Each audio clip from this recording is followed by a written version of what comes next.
Hello everyone, সবাই কেমন আছো? আশা করছি সবাই খুব ভালো আছো, আর আমিও কিন্তু বেশ ভালো আছি। আমার নতুন একটি ব্লগে তোমাদের সবাইকে ওয়েলকাম আর অনেক অনেক ভালোবাসা জানিয়ে আজকের নতুন আরও একটি ব্লগ তোমাদের সাথে শেয়ার করছি। তো প্রথমেই জানাই সবাইকে শুভ দীপাবলির অনেক অনেক শুভেচ্ছা ও ভালোবাসা। দীপাবলি সবাই খুব খুব ভালোভাবে কাটাও। তো চলো, আজকের দিনটি হচ্ছে দীপাবলির দিন সকালবেলা।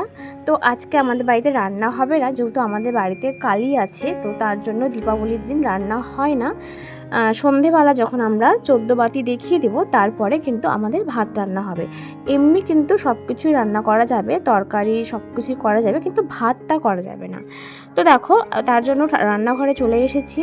তো এখন করব হচ্ছে ছোলার ডাল করব, আটা মেখে রেখেছি, করব রুটি। আর এই যে একটু জিরে, ভাজা জিরে, শুকনো জিরে একটু ভেজে নিচ্ছি, গুঁড়ো করে রাখবো ছোলার ডালে দেওয়ার জন্য। তো এগুলোই হচ্ছে এখন করব। তো আমরা তো খাবো না, আমি আর মা উপোস আছি, যেহেতু অমাবস্যার পুজোটা দিব, তারপরে খাবো। অমাবস্যা তিনটের দিকে লাগবে, পুজো করব তারপরেই খাবো। আর এটা হচ্ছে করছি শ্বশুরমশাই আর গুনগুনের পাপার জন্য, ওরা খাবে। তো আমরা কিন্তু পুজো দিব তারপরে খাবো, তাছাড়া কিন্তু আমরা আগে কিছু খাবো না। আর সন্ধ্যের দিকে রান্না হবে ভাত তরকারি, সন্ধ্যের দিকে রান্না হবে। তো দেখো, ছোলার ডাল কিন্তু আমার হয়ে গেছে। এখানে 2 চামচ আমি ঘি ছড়িয়ে দিলাম, আর যে শুকনো জিরেটা ভেজে গুঁড়ো করলাম সেই গুঁড়োটা 1 চামচের মতো দিয়ে আমি গ্যাসটাকে কিন্তু বন্ধ করে দিলাম।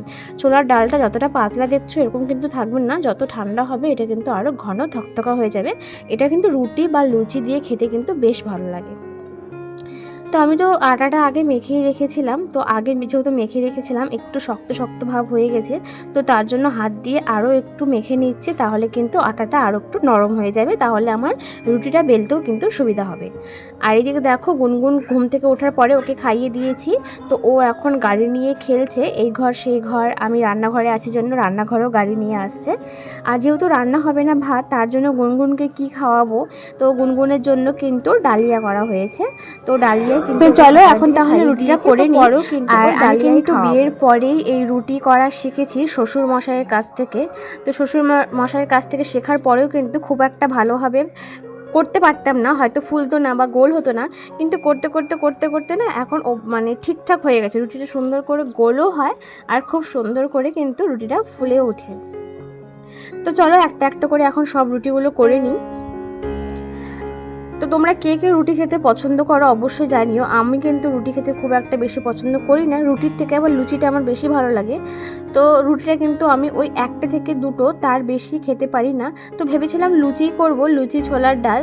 তো বাবা বললো যে আমি রুটি খাবো, লুচি খাবো না। তো তার জন্য ভাবলাম আবার কি রুটি করব আবার কি লুচি করব, তো রুটিটাই করে নিই। তো তার জন্য রুটি করেছিলাম, রুটি আলু ভাজা আর ছোলার ডাল। তো দেখতেই পেলে আমার রুটি ভাজা কমপ্লিট হয়ে গেছে। তো তারপরে কিন্তু একটু গুনগুনকে সময় দিলাম, একটু ওর সাথে খেলা করলাম। তো একটু টাইম রান্নার পরে মেয়েকে সময় দেওয়ার পর এখন চলে আসলাম রুমে। এখন এই যে বিছানাটাকে একটু গুছিয়ে নিচ্ছি। আমি কখনোই মানে বেবি হওয়ার পর থেকে সকালে ঘুম থেকে উঠে বিছানাটাকে গোছাতে পারি না।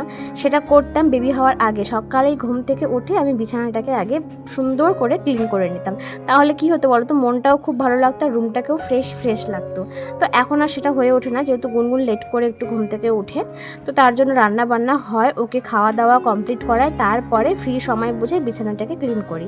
তো দেখো, তোমাদের সাথে গল্প করতে করতে কিন্তু আমার বিছানাটাকে গোছানোও হয়ে গেছে।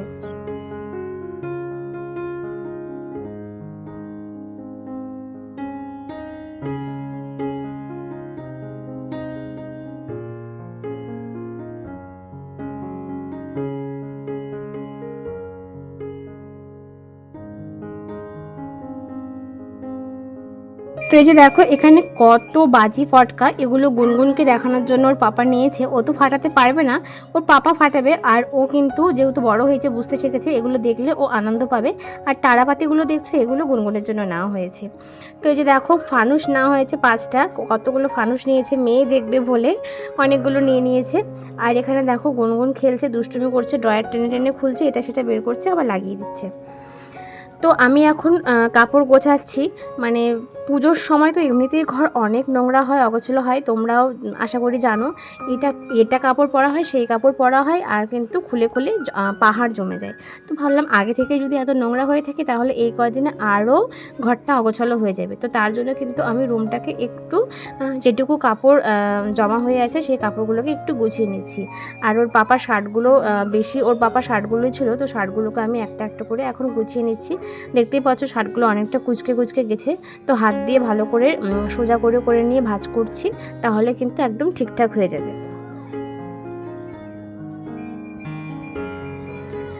তো এটা হচ্ছে সবথেকে বড় কাজ ছিল কাপড় গোছানো। তোর বাবা শার্টগুলোকে আমি গুছিয়ে নিয়েছি, গুনগুনের কিছু জামা ছিল সেগুলোকেও গুছিয়ে নিয়েছি। তো এখন চলে আসলাম, একদম অমাবস্যা লেগে গেছে। ওই যে বললাম মা ঠাকুর ঘরেই ছিল, তো যে দেখো মা কিন্তু এখন পুজো দিচ্ছে। মা পুজো দেওয়ার পরে কিন্তু আমি পুজো দিয়েছিলাম। তো চলো এখন পুজোটা হয়ে যাক, তোমরা পুরো ভিডিওটা দেখতে থাকো।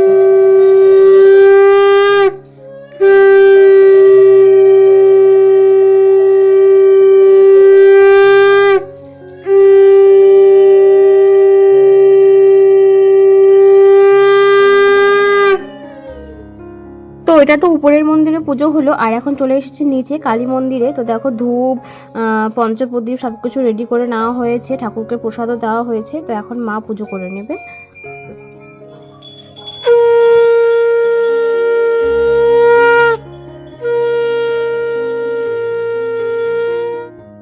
তো মায়ের তো ওইদিকে পুজো দেওয়া হয়ে গেছে, আর যেহেতু অমাবস্যা কালী পুজো, তার জন্য কালী ঠাকুরের গান বাজছিল, আর গান শুনে গুনগুনের নাচ দেখো, ওর মুখ, ওর নাচ দেখে বুঝতেই পারছো, ওর এক্সপ্রেশন দেখে কতটা খুশি ও। তো এইদিকে ও নাচ করছে। তারপরে চলে আসলাম একেবারে সন্ধ্যার দিকে। তো দেখো আমাদের বাড়িটাকে কিন্তু খুব সুন্দর করে সাজানো হয়েছে। কেমন লাগছে তোমরা সবাই অবশ্যই কমেন্ট করে জানিও। কালী পুজোর জন্য কালী মন্দির, বাড়ি সব লাইটিং দিয়ে সাজানো হয়েছে। আর এখন এই যে দেখো 14 বাতি ধরানো হচ্ছে, এখন 14 বাতি দেখানো হবে, তারপরে কিন্তু আমরা বাজি ফটকা এগুলো ফাটাবো। তো 14 বাতি ধরানো হয়ে গেছে, আর যেটা নিয়ম আছে সেটা মা প্রথমে করে নিচ্ছে, তারপরে আমি করব। যে কোনো কিছুই মা আগে করে, তারপরে কিন্তু আমি করি। তো তোমরা কিন্তু শেষ পর্যন্ত দেখতে থাকো। আর এখন সন্ধ্যের দিকে দেখতেই পাচ্ছ আমরা এখন বাজি ফাটকা নিয়ে চলে এসেছি নিচে। এখন হচ্ছে বাজি ফাটকা ফাটানো হবে। আর গুনগুনকে তো দেখতেই পাচ্ছ, ও নিজের হাতে তারাবাতি ধরে কি সুন্দর করে হাত ঘোরাচ্ছে। প্রথমে ভয় পাচ্ছিল, এখন কিন্তু ও ঠিকঠাক পারছে।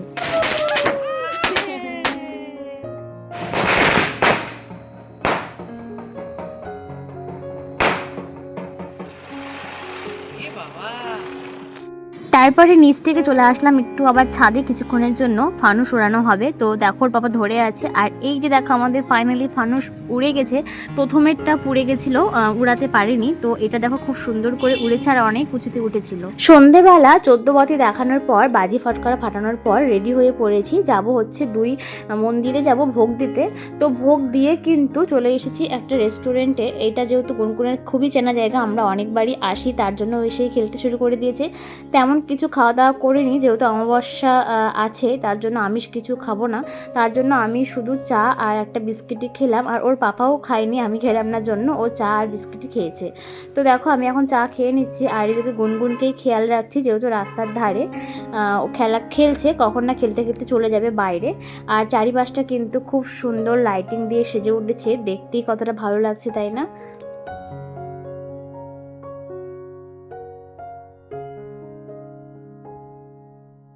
তো ওইদিকে চা বিস্কিট খাওয়ার পর একটু ঘোরাঘুরি করার পর বাড়ির সামনে চলে এসেছি।